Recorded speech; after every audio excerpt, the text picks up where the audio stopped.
தரையில் படுத்து கொண்டிருந்த பரத் அவனுடைய விரல்களால் தரையில் மெதுவாக யாருக்கும் கேட்காத வண்ணம் தட்டினான். ஒரு பழைய தமிழ் சினிமா பாடல் வரிகளில் இருந்த ஒவ்வொரு எழுத்திற்கும் மோர்ஸ் தந்தி குறிப்பு குறியீட்டை தட்டினான். சில நிமிடங்களில் அந்த மொத்த தமிழ் பாட்டுடைய ஒவ்வொரு எழுத்துக்களுக்கும் குறியீட்டை தட்டி முடித்தான். எங்கிருந்தோ யாரோ தரையில் மெதுவாக இவனுக்கு பதிலளிப்பதைப் போல தட்டும் அதிர்வலை கேட்டது. பரத்திற்கு பிரேத ஜென்மங்களின் அதிர்வலையை உணரும் திறன் இயற்கையிலேயே இருந்ததால் மெதுவாக தரையில் ஒரு காதை வைத்து அந்த குறியீட்டின் அர்த்தத்தை உணர்ந்தான். நீ தமிழ் பேசுவியா? நீ தட்டுன பாட்டு எங்க அப்பாவுக்கு ரொம்ப பிடிக்கும். பதிலுக்கு பரத் மீண்டும் தரையில் விரல்களால் தட்டினான்.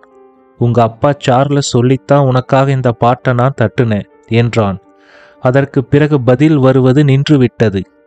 மறுபக்கத்தில் இருப்பவர் தன்னை சந்தேகப்படுகிறார் என்பதை உணர்ந்து கொண்ட பரத் அவருடைய நம்பிக்கையை பெறுவதற்காக மீண்டும் தரையில் தட்டினான்.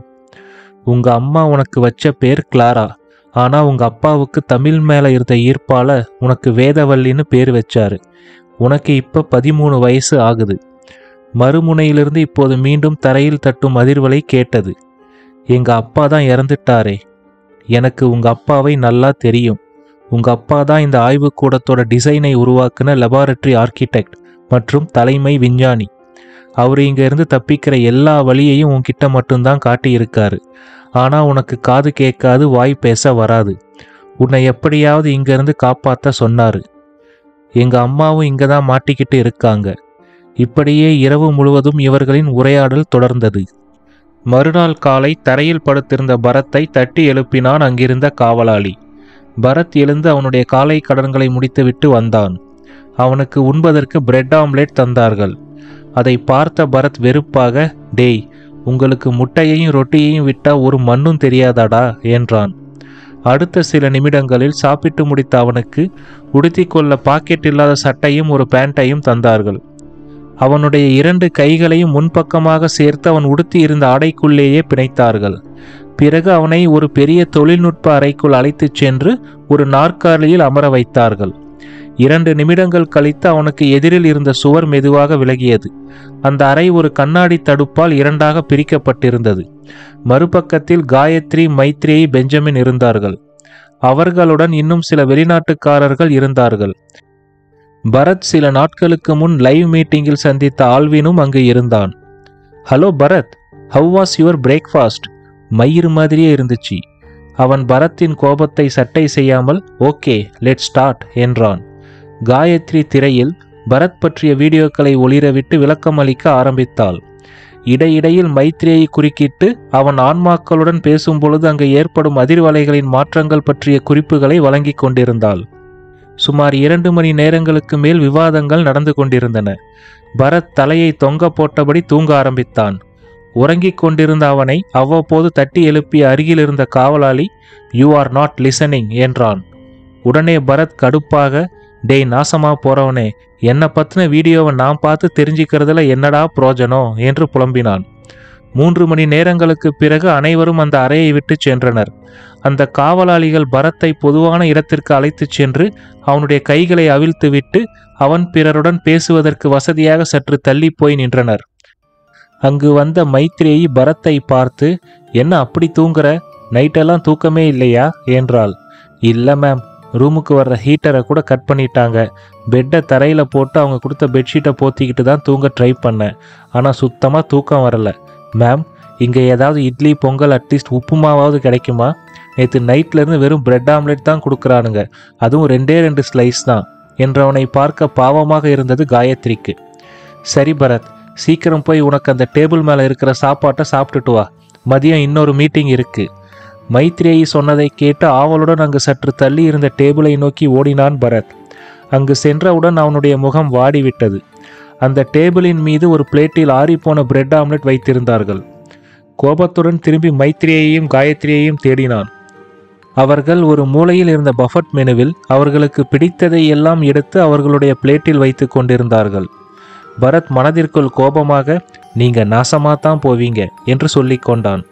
அடுத்த அரை மணி நேரம் கழித்து மீண்டும் இன்னொரு அறைக்குள் கைகளை கட்டி இழுத்துச் செல்லப்பட்டான் பரத். அங்கு ஆல்வினும், காயத்ரி, மைத்ரேயி மற்றும் வேறு சிலர் இருந்தனர். பரத்திடம் சில கேள்விகளை கேட்க ஆரம்பித்தான் ஆல்வின். உன்னால மட்டும் எப்படி ஆன்மாக்களோட பேச முடியுது? என்னுடைய இந்த உயிர் இந்த உடம்புக்குள்ள புகுத்தப்பட்டிருக்கு. நானும் கிட்டத்தட்ட ஒரு பிரேத ஜென்மம் மாதிரி தான். அதனால என்னால் அந்த ஆன்மாக்களோட விருப்பு வெறுப்புகளை தெரிஞ்சுக்க முடியும். உன்னால எல்லா ஆன்மாக்களையும் பார்க்க முடியுமா? முடியாது. ஒரு சில ஆன்மாக்களோட உருவ அமைப்பு மட்டும்தான் எனக்கு தெரியும். அதுவும் இல்லாம என்னை அப்ரோச் பண்ற ஆன்மாக்கள் மட்டும்தான் என்னோட கண்ணுக்கு தெரியும். நீ கூப்பிட்டா எந்த ஆன்மா வேண்டுமானாலும் உன்கிட்ட பேசுறதுக்கு வருமா? இல்ல, நானே சில முறை முயற்சி பண்ணி பார்த்துருக்கேன். அப்படி எதுவும் வந்ததில்லை. எப்படியாவது சில விஷயங்களை சாதிச்சிக்கணும்னு நினைக்கிற ஆன்மாக்கள் மட்டும்தான் என்கிட்ட வரும். அதுங்களால மட்டும்தான் என் கூட கம்யூனிகேட் பண்ண முடியும். அதுவும் ஒருவித வைப்ரேஷன் மூலமாக தான் என்னால் புரிஞ்சிக்க முடியும். ஆன்மாக்கள் எங்கே வேணும்னாலும் போயிட்டு வர முடியுமா? எனக்கு தெரிஞ்சு அதுங்களால் ஒரு குறிப்பிட்ட ஏரியாவுக்குள்ளே தான் போக வர முடியும். உதாரணத்துக்கு ஒருத்தர் இறந்த இடம், கொல்லப்பட்ட இடம், அவருக்கு பிடிச்சவங்க இருக்கிற இடம், இப்படி அவங்களோட ஸ்தூல சரீரத்துக்கு ஏதாவது ஒரு வகையில் தொடர்பு இருக்கணும். சரி, இப்போ இந்த அறைக்குள்ளே யார் யாரெல்லாம் இருக்காங்க? பெஞ்சமின் சாருக்கு வலது பக்கம் விக்டோரியா மேடமும் இடது பக்கம் எமிலியா மேடமும் இருக்காங்க.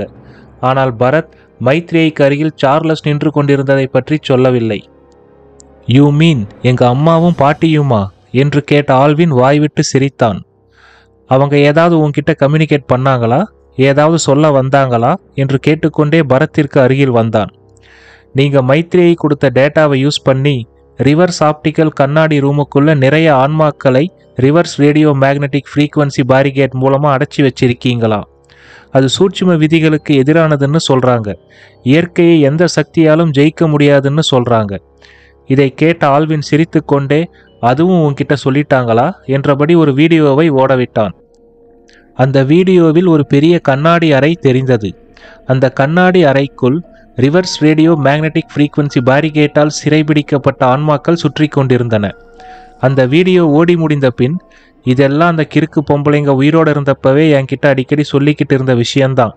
வேற ஏதாவது சொன்னாங்களா என்றபடி இன்னும் அருகில் வந்தவனை முறைத்து பார்த்த பரத், நீ ஒரு மனித உருவுல பிறந்த சைத்தான், முடிஞ்சா உன்னை உடனே கொன்னுட சொன்னாங்க என்று கூறி கண்ணிமைக்கும் நேரத்தில் ஆல்வின் மீது பாய்ந்தான். ஆனால் பரத்திற்கு அருகில் இருந்த ஒரு காவலாளி தன்னிடம் இருந்த மின்சார துப்பாக்கியால் பரத்தை சுட பரத் மயக்கமடைந்து தரையில் பொத்தென்று விழுந்தான். கீழே விழுந்து கிடந்த பரத்தின் முகத்தை தன் ஷூ காலால் லேசாக திருப்பி பார்த்த ஆல்வின், இவனை டார்க் செல்லார்ல போடுங்க என்றான்.